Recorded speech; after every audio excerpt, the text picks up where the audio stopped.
திருவண்ணாமலை அருணாச்சலேஸ்வரர் கோவிலில் மலை உச்சியில் மகாதீபம் ஏற்றப்பட்டது.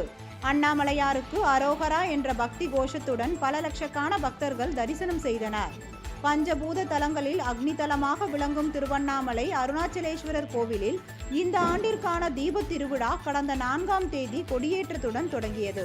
தொடர்ந்து அருணாச்சலேஸ்வரர் கோவிலில் தினம்தோறும் காலை மற்றும் மாலையில் பஞ்சமூர்த்திகள் மாட வீதி உலா தீபமும் ஏற்றப்பட்டு வந்தது.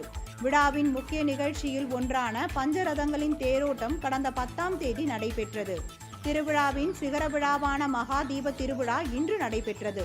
இதையொட்டி அதிகாலை 4 மணிக்கு ஏகன் அநேகன் என்பதையும் உணர்த்தும் வகையில் மூலவர் சந்நிதியில் பரணி தீபம் ஏற்றப்பட்டது. இதில் ஏராளமான பக்தர்கள் கலந்து கொண்டு தீப தரிசனம் கண்டனர்.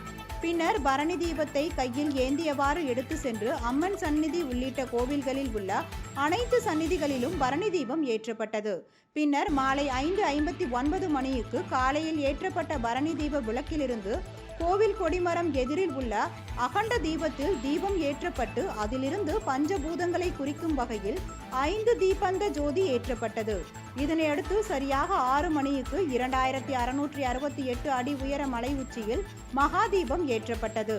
அப்பொழுது பக்தர்கள் அண்ணாமலையாருக்கு அரோகரா என பக்தி பரவச கோஷமிட்டு வழிபட்டனர். திருவண்ணாமலையில் குவிந்த பல லட்சக்கணக்கான பக்தர்கள் மகாதீபத்தை தரிசித்து கிரிவலம் சென்றனர். இந்த மகாதீபம் 11 நாட்கள் எரியும். இவை 40 கிலோமீட்டர் தூரம் வரை எரியும்.